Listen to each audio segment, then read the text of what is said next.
స్ట్రైట్గా పాయింట్లోకి వచ్చామండి. జగన్ గారి పర్యటనతో ఉత్తరాంధ్రలో వైసీపీ ఊపందుకుందని చెప్పాలి. మీరు అవునన్నా కాదన్నా అటు నుంచి వచ్చే సంకేతాలు అలా ఉన్నాయి. కొన్ని సర్వేలు చూసుకుంటే అదే నిజం అనిపిస్తుంది. ఏదైతే జగన్ గారి పర్యటనతో ఇంకా అది చాలా క్లియర్గా అర్థమైంది. జగన్ గారి పర్యటనతో వైసీపీ ఇంకా ఊపందుకుని చెప్పాలి. మొత్తం రాజకీయంగా లెక్కలన్నీ మారాయి, లెక్కలు మొత్తం తిరగబడ్డాయి. కానీ ఈసారి ఎన్నికలు వస్తే అనే పాయింట్కి వస్తే కనుక ఉత్తరాంధ్ర నుంచి వైసీపీ ఫుల్ జోషులో ఉందని చెప్పాలా.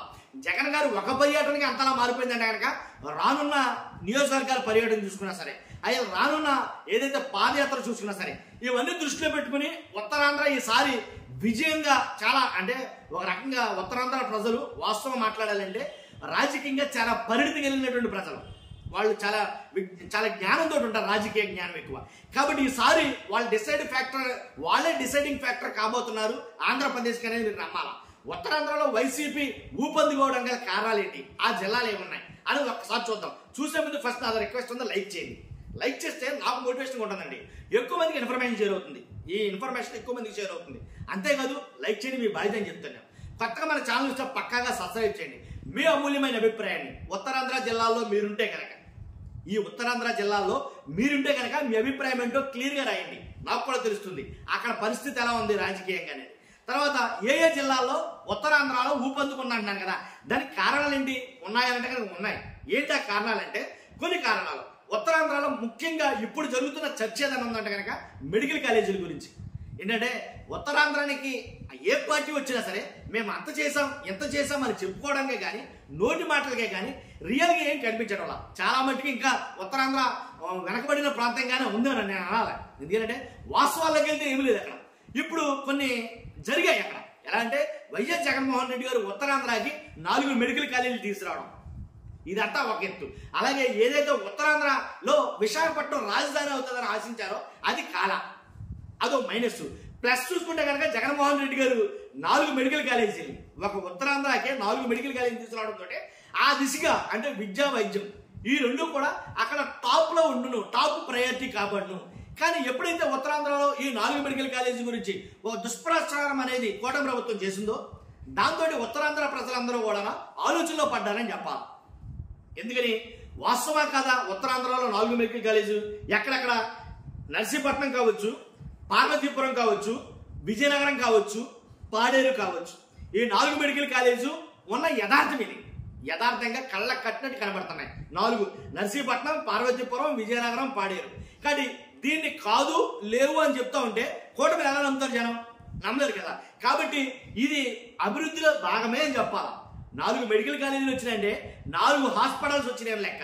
4 హాస్పిటల్స్ 4 మెడికల్ కాలేజీలు వచ్చినాయంటే ఆ 4 ప్రాంతాలు ఏ ప్రాంతాల్లో వచ్చినా 4 ప్రాంతాలు కొంత గొప్ప అభివృద్ధి చెందుతాయని అర్థమైంది ఇక్కడికి. అంతేకాదు ఉత్తరాంధ్రలో వచ్చిన 4 మెడికల్ కాలేజీ అనే కాదు, అక్కడ ఉత్తరాంధ్రలో తీవ్ర వ్యతిరేకత అయితే కనుక కూటమికి ఉంది. ఇది కూడా మీరు ఆలోచించాలి. ఆ వ్యతిరేక పవనాలు ఎక్కువగా కూటమిని దెబ్బతీసే విధానంగా ఉన్నాయి, వైసీపీకి జోష్ పెంచే విధంగా ఉన్నాయి. కాబట్టి నేను ఫస్ట్ చెప్పాను మీకు, జగన్ గారి పర్యటనతో మొత్తం రాజకీయ లెక్కలన్నీ మారాయి, అక్కడ మారబోతున్నాయి, ఇంకా మారతాయి. రానున్న 2-3 ఏళ్లలో మొత్తం చేంజ్ అవ్వబోతుంది అక్కడ. ఇప్పుడు చూస్తే కనుక రాజకీయంగా చాలా మార్పులు వచ్చాయి ఉత్తరాంధ్రలో.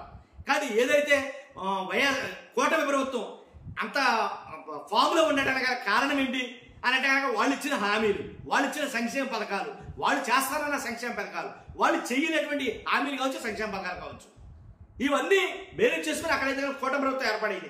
కానీ ఇప్పుడు అమలు చేసే దిశగా చూస్తే కనుక అసంపూర్ణంగా ఉంది ఉత్తరాంధ్రలో. కాబట్టి కొన్ని చోట్ల అవి అమలే కాకపోవడం. కాబట్టి కొన్ని చోట్ల ఉత్తరాంధ్రలో ఉండే ఎమ్మెల్యేలు అంటే ఆ జిల్లాలు చూసుకుంటే కనుక ఫస్ట్ జిల్లాలు చూద్దాం. అనకాపల్లి జిల్లా, అల్లూరు సీతారామరాజు జిల్లా, పార్వతీపురం మన్యం జిల్లా, శ్రీకాకుళం జిల్లా, విశాఖపట్నం జిల్లా, విజయనగరం జిల్లా. నేను చెప్పానుగా ఫస్ట్ మీకు అనకాపల్లి జిల్లా ఒక్క జిల్లా చాలు, చాలా చేంజ్ అయ్యింది జగన్ గారి పర్యటన తోటి అని చెప్తున్నాను. మిగిలిన జిల్లాలు చూసుకుంటే మిగిలిన జిల్లాలో కూటమి నేతలు ఎవరికి నచ్చింది land sand mafia, syndicate, liquor, ఇవన్నీ బెల్ట్ షాప్, ఇలా 1 కాదు 2 కాదు, ఎవరికి అందరికీ దోచేస్తారు. ఇది యథార్థం, వాస్తవం.